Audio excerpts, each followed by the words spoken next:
I'm Bianca, 28, and I should have seen the red flags when my fiancé's father looked at me like I was something stuck to his shoe. It happened at our engagement dinner. David had just proposed with his grandmother's ring, and his father Richard barely glanced up from cutting his steak. "So you're the one," he said, not bothering to make it sound like a compliment. David squeezed my hand under the table, whispering that his dad needed time to warm up to people. 3 months later, I was still waiting for that warmth, but now I know why it never came, and what they had planned for me all along. Where are you watching from today? Drop your location in the comments below and hit that like and subscribe button if you've ever felt judged before you even opened your mouth. You'll definitely want to stick around for what happened next. My father, Robert Harrison, built Harrison Industries from a small construction company into one of the largest commercial developers on the East Coast. Growing up, I watched him work 18-hour days, missing school plays and birthdays, all to create something lasting. By the time I graduated college, his empire was worth over $200 million. I could have coasted on Daddy's money. Lord knows enough people expected me to. Instead, I earned my MBA, worked at competing firms to learn the business from the ground up, and only joined Harrison Industries when I'd proven myself elsewhere. Dad respected that. He'd always taught me that respect was earned, not inherited. David Williams seemed to understand that when we first met at a charity auction.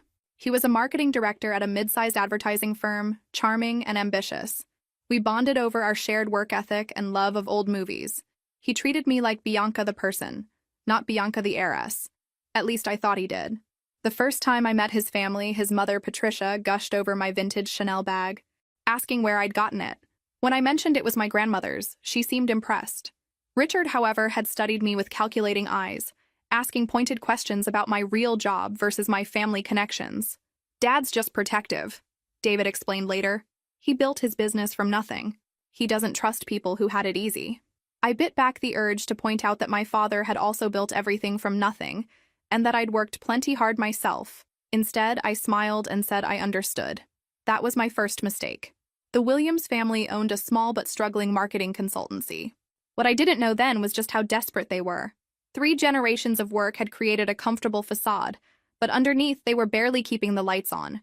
They needed me more than I needed them, a fact that would become crystal clear later. "New money," Patricia had whispered to her sister at David's birthday party. "You know how they are. All flash, no substance."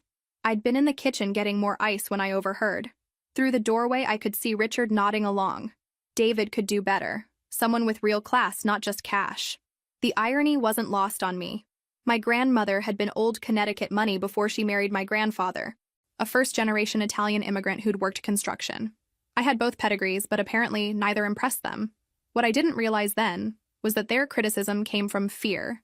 They were terrified I'd see through their act and walk away before they could secure their financial future through me. David found me standing there with a bag of ice in my hands, my face carefully neutral. "Everything okay, babe?" "Perfect," I replied, though something cold had settled in my chest. "Just getting refreshments for your lovely family." He didn't catch the edge in my voice. Or maybe he chose to ignore it, something he'd get very good at. The next few months brought subtle digs. Richard would ask David about his career plans right in front of me, as if I might be holding him back. Patricia would make comments about how some people never had to worry about money, so they couldn't understand real struggles. I started bringing homemade cookies to family dinners, hoping to show I wasn't some spoiled princess. Patricia praised them, then asked if the help had taught me to bake. When I explained I'd learned from my Italian great-grandmother, she seemed genuinely surprised that I had actually spent time in a kitchen. David assured me they were warming up to me. I wasn't so sure, but I loved him, or thought I did. Looking back, I think I was in love with the idea of him, the man who seemed to value me for me. The real test came when my father mentioned he was looking for a marketing firm to handle a new commercial development project. It was a $1 million contract, the kind that could transform a small agency like Williams and Associates. "You should suggest David's family," Dad said over dinner.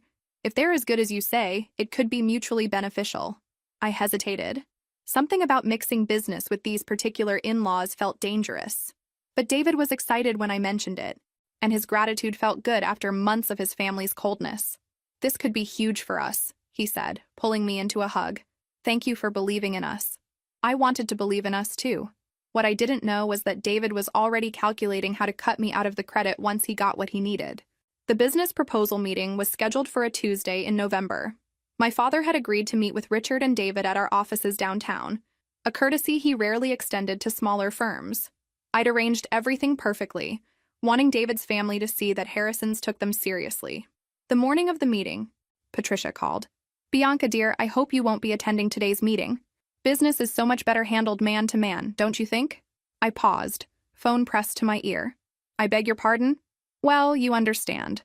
Richard and David need to establish their own relationship with your father. Having you there might complicate things, make it seem less professional." The audacity took my breath away. I was Harrison Industries' VP of Development. This was literally my department. But before I could respond, she'd already hung up. I called David immediately. "Did you know your mother just asked me not to attend my own meeting?" "She what?" He sounded genuinely confused. "No, I'm sure she didn't mean it like that. Maybe she's just nervous about making a good impression. By suggesting I'm unprofessional? Bianca, please, don't make this a bigger deal than it is. Today's really important for my family." There it was. His family's feelings mattered more than mine. But here's what I didn't tell David. I went to that meeting anyway. I sat in the conference room next door and listened through the thin walls, taking notes on everything they discussed. Smart move, because that's when I heard Richard's real pitch. "We know this opportunity came through Bianca," he told my father. "But we want you to know we'll deliver results based purely on merit. We're not looking for handouts or special treatment because of family connections." My father later told me he found the comment odd, since the connection was exactly why they'd gotten the meeting. But Richard was already establishing his narrative. They'd succeed despite my involvement, not because of it. I started documenting everything that day. Every email I sent them, every template I provided, every introduction I made. Call it insurance or call it intuition. But I knew I'd need proof of my contributions later. David was ecstatic when they got the contract. We celebrated with champagne at their favorite restaurant, the same place where he'd proposed. His parents were gracious in their gratitude, thanking me for putting in a good word. A good word. As if I hadn't personally arranged the meeting, provided the initial proposal template, and spent hours prepping them on Dad's preferences and expectations. Have you ever felt invisible in your own success story? Share in the comments if you've ever had someone else take credit for your work. But I smiled and accepted their thanks gracefully. After all, we were going to be family soon. Wedding planning revealed new layers of the Williams family dynamics. Patricia had strong opinions about everything from the venue, somewhere more intimate than those flashy hotel ballrooms, to the guest list. "Do we really need to invite all of your father's business associates?" She seemed to forget that my father was paying for the wedding. "I just think something simpler would be more appropriate," she explained during one particularly tense planning session. "David's not comfortable with too much extravagance." David, who had specifically requested the live band and upgraded bar package, nodded along. "Mom knows what she's talking about. She planned 3 weddings for my sisters." I bit my tongue. All 3 of those weddings had been lovely, modest affairs with fewer than 50 guests each. Beautiful in their simplicity, but hardly comparable to what my father wanted to provide for his only daughter. During this time, I started noticing changes in David. Small things at first. He'd forget to mention when his family excluded me from gatherings. He'd downplay my role when telling people how his business was growing. He started treating me more like a useful accessory than a partner. The compromise was a garden party aesthetic at the country club, elegant but understated. Patricia seemed satisfied that we weren't being too showy. Then came the bachelor and bachelorette parties. David's best man organized a weekend in Vegas.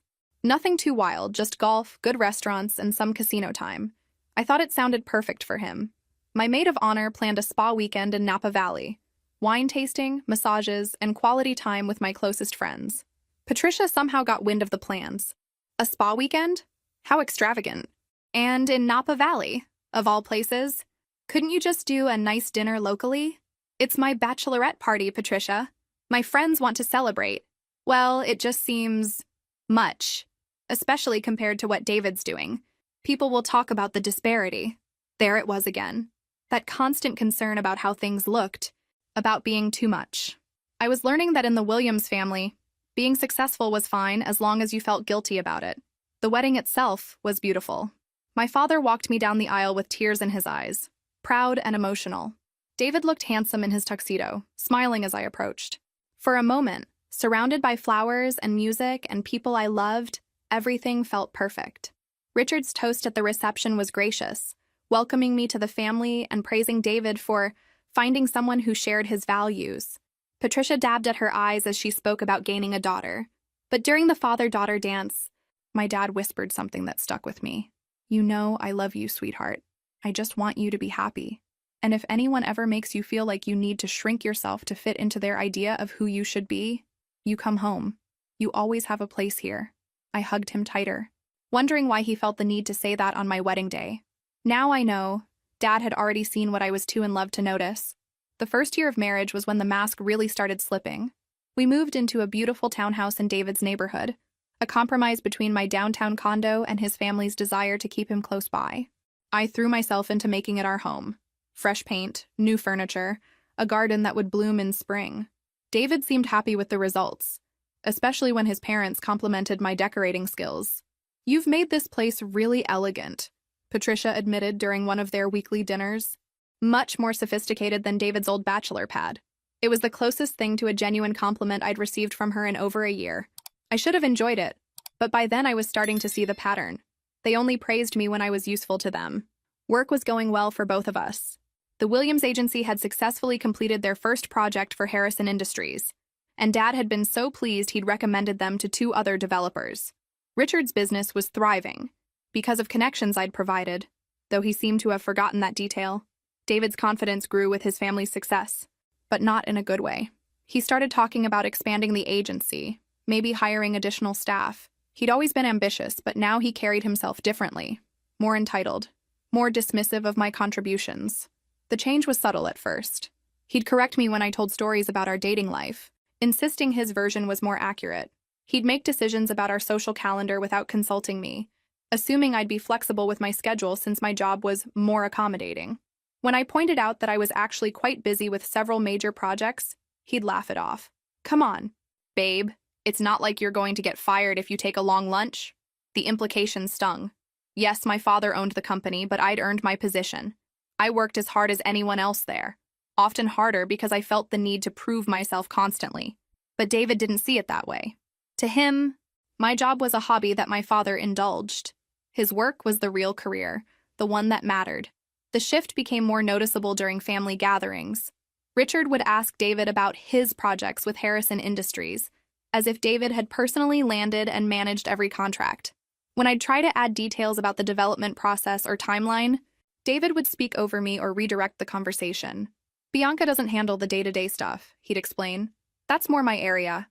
It wasn't true, but correcting him in front of his family felt petty.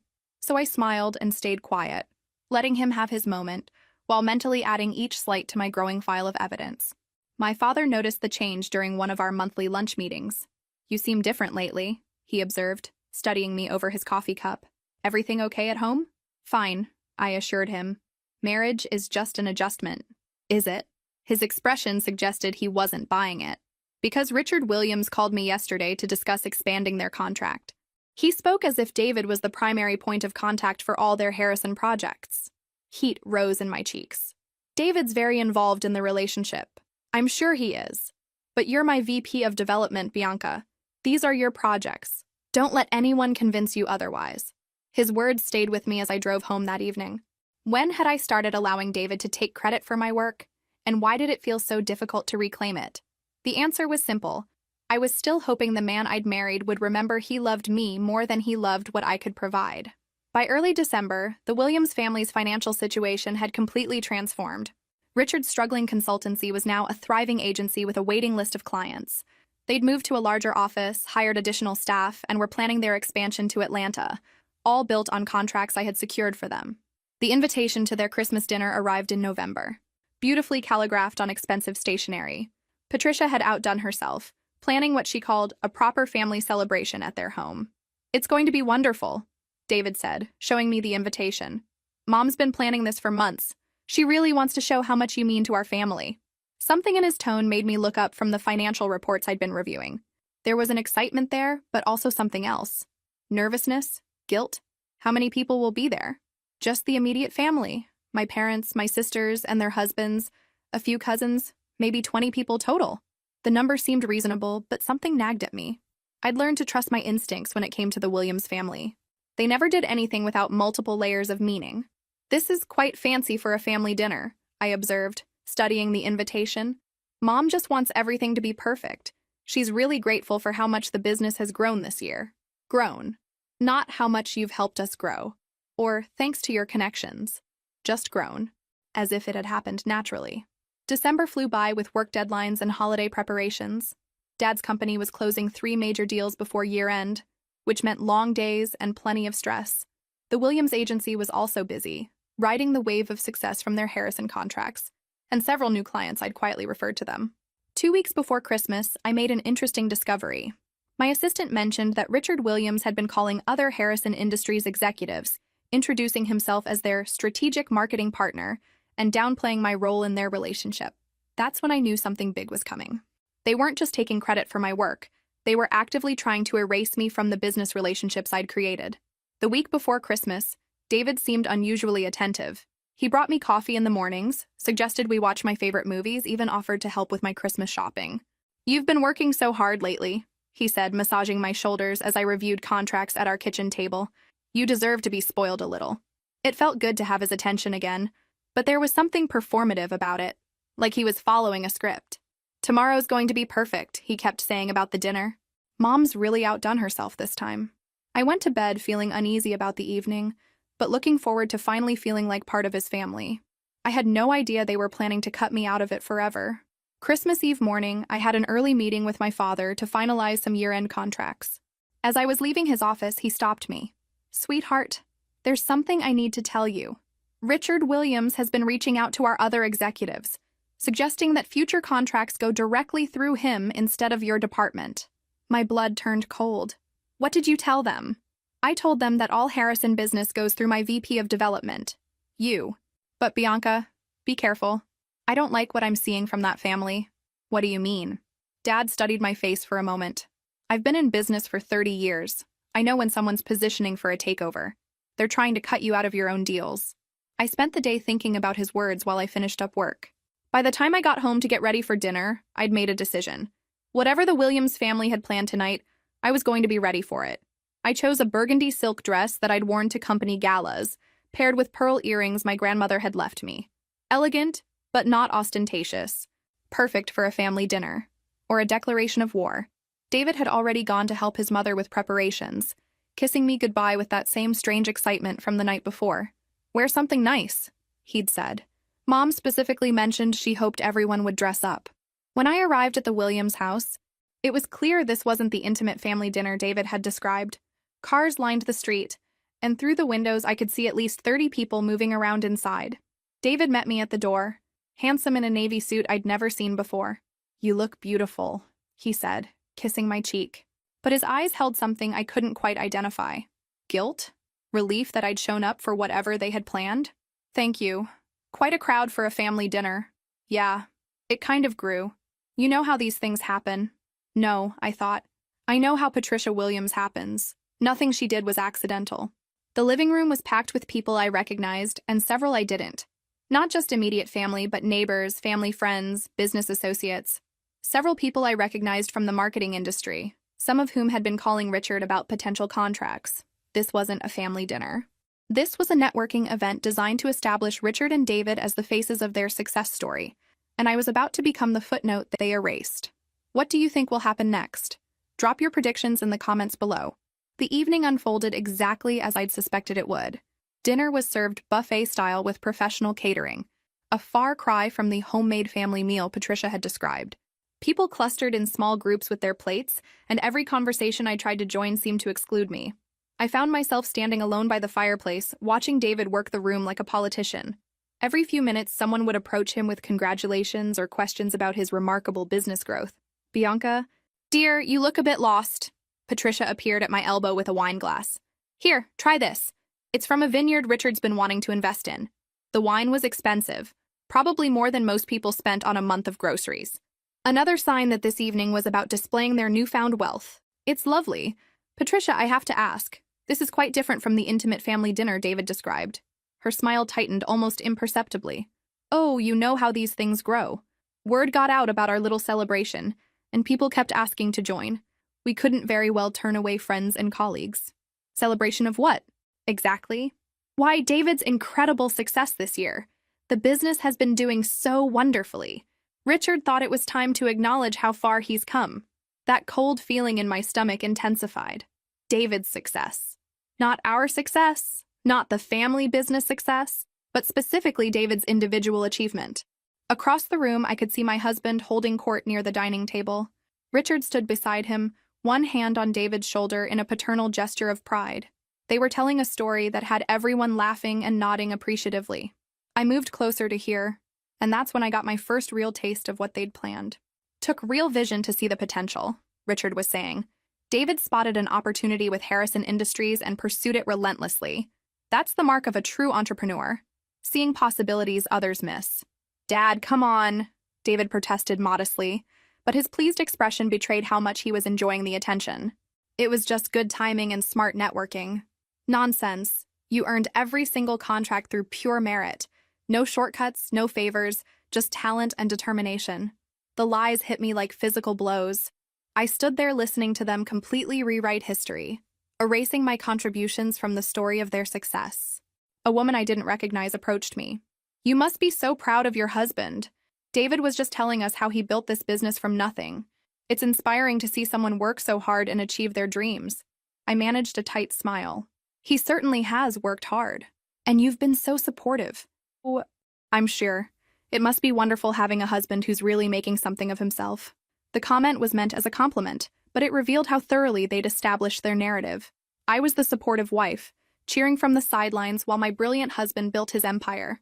An empire that was actually built on my family's business and my personal relationships. The lies continued all evening. Story after story about David's business acumen, his natural leadership abilities, his bright future. I smiled and nodded, playing the role of the proud wife while documenting every fabrication in my memory. Around 8 o'clock, Richard called for everyone's attention. He stood by the fireplace, raising his wine glass with theatrical flair. Friends, family, thank you all for being here tonight. As most of you know, this year has been transformational for Williams & Associates. We've grown from a small local firm to a company with major contracts and unlimited potential. Applause filled the room. David beamed beside his father, accepting congratulations from nearby guests. I remained perfectly still, my wine glass untouched in my hands. This success didn't happen by accident, Richard continued. It happened because my son had the vision to see opportunities others missed and the courage to pursue them. David, your mother and I couldn't be prouder. More applause. David hugged his parents while Patricia dabbed at her eyes with obvious emotion. Now, as we look toward the new year, we're excited to announce that Williams & Associates is expanding. We've secured additional contracts with several major developers, and we're opening a second office in Atlanta. The room erupted in cheers and congratulations. David shook hands and accepted backslaps, the conquering hero of his own success story. I felt like I was watching a play about someone else's life. Everything they were celebrating, every opportunity they were describing, had come through my family's business connections. Contracts I had negotiated, relationships I had facilitated, and I had become completely invisible in the story of my own contributions. Bianca, you must be so proud, someone said beside me. I turned to find Mrs. Henderson, a family friend who'd known David since childhood. Of course, I managed. David works very hard. It's wonderful that he found someone who understands his ambition. So many young wives want their husbands to prioritize family time over building something lasting. You clearly support his dreams. The assumption stung, as if I were some kind of obstacle that David had successfully overcome, rather than the person who'd made his success possible.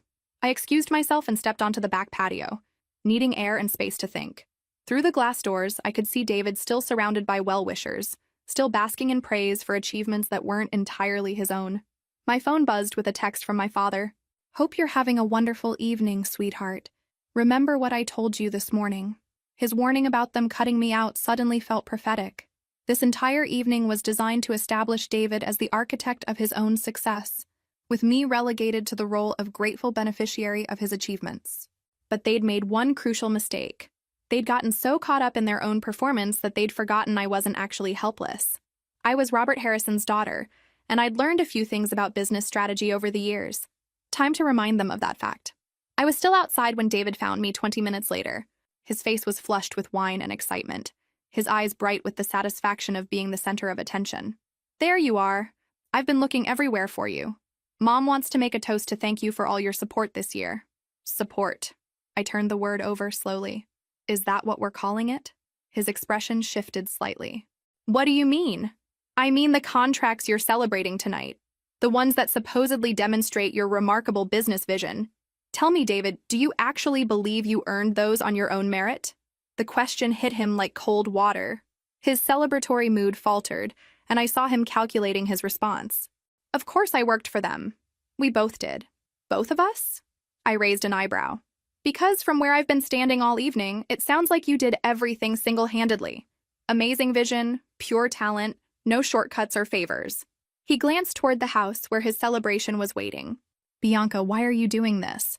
Tonight's supposed to be special. Special for whom? You and your family have spent the entire evening erasing me from the story of your success. Success that wouldn't exist without me. That's not true, isn't it? Let's review, shall we? I began counting on my fingers. I arranged your first meeting with my father. I provided the proposal template you used. I coached you through his preferences and expectations. I introduced you to 3 other developers who became clients, and I've been quietly referring business to you for months. His face had gone pale. I never asked you to do any of that. No. You just took credit for it. There's a difference. Look, maybe Dad got carried away with the praise tonight, but that doesn't mean... It means exactly what I think it means. You've been systematically taking credit for my work while positioning yourself as the real talent in this relationship. David ran his hands through his hair, his carefully styled appearance beginning to crack. So what do you want me to do? Go in there and tell everyone I'm a fraud? I want you to tell the truth. About how you got those contracts. About who made the introductions. About where your opportunities actually came from. I can't do that. The words hung between us like a confession. Not, I won't, or that's not necessary, but I can't. As if acknowledging my contributions would somehow destroy him. In that moment, I finally understood what I'd married. Not a man who loved me, but one who'd seen me as a stepping stone to the success he felt he deserved. The Williams family hadn't just been using me. They'd been planning to discard me once they no longer needed my connections. Then we have a problem, I said quietly. Before he could respond, Richard's voice called from the house. David, Bianca, come back inside. We're ready for Patricia's toast. We stared at each other, the weight of unspoken ultimatums filling the space between us. They're waiting, he said finally. Yes, I agreed, straightening my shoulders. They are. We returned to the party, but everything had changed for me. I saw the room clearly now. The expensive catering, the business associates, the carefully orchestrated celebration. This wasn't just about taking credit for past success. This was about establishing David as the independent architect of future opportunities, cutting me out of the relationships I'd built. Patricia approached with a fresh glass of wine, her smile bright and theatrical. There you are. We were starting to worry. David, your colleague from the Morrison account was asking about your expansion plans. Such exciting developments. Thanks, Mom. I'm really proud of what we've built. What we've built. The pronoun choice felt deliberate and completely false. Bianca, dear, Patricia continued, I hope you know how grateful we all are. David is so lucky to have such a supportive wife. The statement was perfectly crafted to elicit the response she wanted. A gracious acknowledgement of David's success. A humble acceptance of my supporting role. A public validation of their narrative. Instead, I smiled and said, I've certainly contributed more than most people realize. Patricia's expression flickered almost imperceptibly. Of course, dear. A good marriage is all about teamwork. Richard joined us, clearly in high spirits. Bianca, I was just telling the Hendersons about David's remarkable year. 23 successful projects, including that major Harrison Industries contract. Pure talent and determination. He was looking directly at me as he spoke, and I realized this wasn't accidental. They wanted me to hear the lies. They wanted me to know they were erasing me from the story. 23 projects, I repeated slowly. That's impressive, Richard. Tell me, how many of those clients did David actually bring to the firm himself? The question caught him off guard. Well, networking is a crucial business skill. I'm not asking about networking. I'm asking about origination. How many clients has David personally developed, without any assistance or introductions from others? Richard's smile became strained. Business is about leveraging relationships, Bianca. That's how successful people operate. Absolutely. So you're acknowledging that David's success has been built on leveraging other people's relationships? The conversation around us had gone quiet. People were starting to listen, sensing tension beneath our polite words. David stepped closer, his voice low and urgent. Bianca, what are you doing? I'm asking clarifying questions about your remarkable achievements, darling. After all, accuracy is important when we're celebrating success, don't you think? Patricia tried to intervene. Why don't we move to the living room? I have a lovely photo slideshow of David's professional highlights. But Richard wasn't done. He was angry now, his mask of joviality slipping. I think what Bianca is trying to say is that she feels she deserves more recognition for David's accomplishments. Recognition? I set down my wine glass with deliberate precision. No, Richard. I'm not looking for recognition. I'm simply interested in honesty. And what exactly are you implying? The room had gone completely silent now. 30 people watching a drama unfold at what was supposed to be a celebration. Richard's face hardened, and I saw the real man beneath the polished facade. You know what, Bianca? I think it's time someone said what we've all been thinking. David grabbed his father's arm. Dad, don't... But Richard shook him off, his voice carrying clearly across the silent room. You're nothing but worthless trash, and my son deserves better than you. The words hung in the air like a bomb that had just detonated. I felt the shock ripple through the room, saw faces turning toward us with expressions of horror and fascination. David stood frozen beside his father, his mouth slightly open, his eyes wide with something that might have been panic. This was his moment, his chance to defend his wife, to show that he chose love over convenience. He said nothing. I looked at my husband, really looked at him, and saw the truth I'd been avoiding for months. He wasn't shocked by his father's words. He was relieved that someone else had finally said what he'd been thinking. The silence stretched for what felt like hours but was probably only seconds. Everyone waiting to see what would happen next. I smiled, a calm, composed smile that seemed to unnerve Richard more than any outburst would have. You know what, Richard? I said, my voice carrying clearly in the silent room. You're absolutely right. The room seemed to exhale collectively, as if my agreement had diffused a bomb. Richard looked momentarily confused, like a boxer who'd thrown a punch and hit air instead of his target. I am worthless trash, I continued, my voice conversational, almost cheerful. And David does deserve better than me.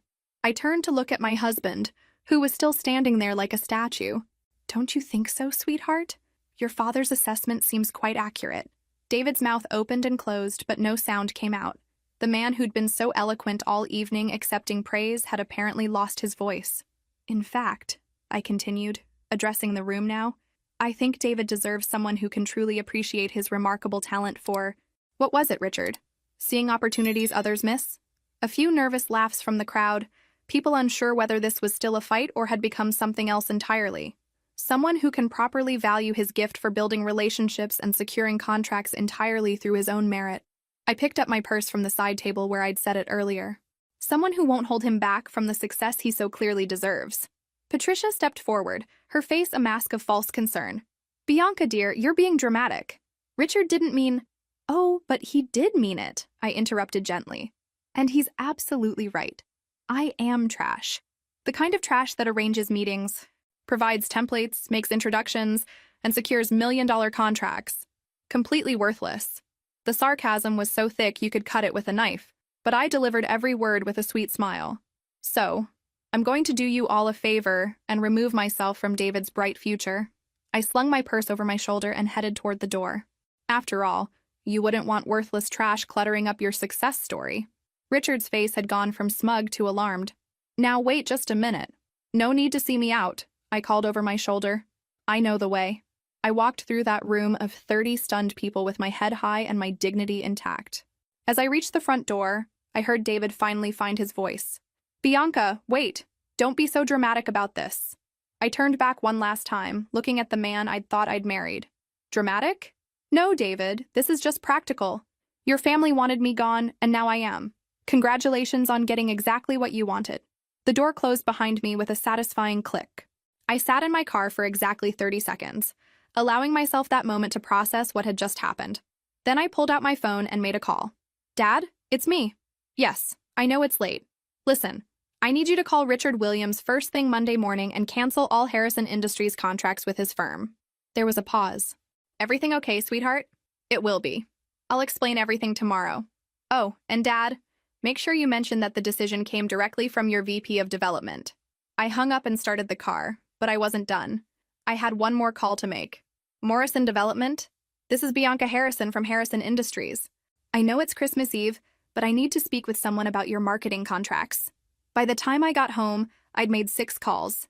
Every client I'd referred to Williams and Associates, Every relationship I'd facilitated, every connection I'd made on their behalf. Christmas morning, my phone started buzzing at 7 a.m. Text after text, call after call, all from David and his family. I let them go to voicemail while I made pancakes and opened presents with my father. Around noon, David's texts became increasingly frantic. "Bianca, please call me. Dad didn't mean what he said. Morrison just canceled their contract." "What did you do?" "3 more clients canceled this morning. We need to talk. The Henderson Group is pulling their account too. This is insane. Please, I'm begging you. My family's business is falling apart." By evening, my voicemail was full and my phone was dead from the constant notifications. I plugged it in and saw I had 47 missed calls and 83 text messages. The final text, sent at 11:47 p.m. on Christmas Day, was from Richard Williams himself. "Bianca, I apologize for what I said. It was inappropriate and hurtful. Please don't punish David's entire family for my mistake. We can work this out." I deleted it without responding. The next morning, I woke to find my phone had exploded overnight with more messages. Apparently, word had spread through the industry that Williams and Associates had lost multiple major accounts in a single day. David's final desperate message came at 6 a.m. "Please, Bianca, I love you. We can fix this. My dad is sorry. The whole family is sorry. Just tell me what you want." I stared at that message for a long time, then typed my response. 4 words that said everything that needed to be said. "Don't mess with trash." Then I blocked his number, packed my things, and moved back into my downtown condo. 3 days later, I got a call from my father. "Sweetheart, I just heard from my attorney. Apparently, David Williams has filed for divorce and is claiming abandonment. He wants half of your assets." I laughed. Actually laughed. Let him try. I documented everything. "Dad, every contract I arranged, every client I referred, every template I provided. I have emails, phone records, and witness statements proving my contributions to his business. And thanks to the prenup you insisted we sign, he's entitled to exactly nothing from my personal assets. But more importantly, his family just lost 7-figure annual contracts because they forgot who actually earned them." My father was quiet for a moment. Then, "I'm proud of you, Bianca. It took courage to walk away." "I didn't walk away, Dad. I stopped carrying people who thought I was too worthless to deserve credit for my own work."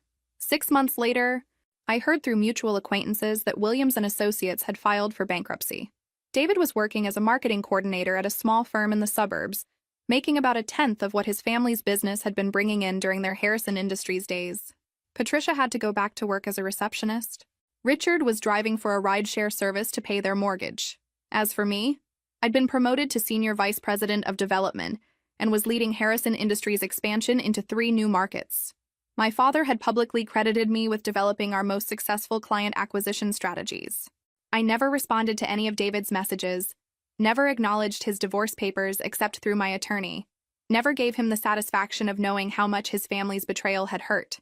But sometimes, when people ask me about my brief marriage, I tell them about the Christmas dinner where my father-in-law called me worthless trash, and how agreeing with him was the smartest business decision I ever made. After all, one person's trash is another person's treasure. And I've always been very good at recognizing my own value, even when others can't see it. The moral of the story? Never underestimate someone who's been quietly keeping receipts. And never, ever bite the hand that feeds you, especially when that hand belongs to someone who knows exactly where all the business relationships came from. If this story resonated with you, make sure to like and subscribe for more tales of people who learned not to underestimate the quiet ones. Trust me, we're usually the ones you should worry about most.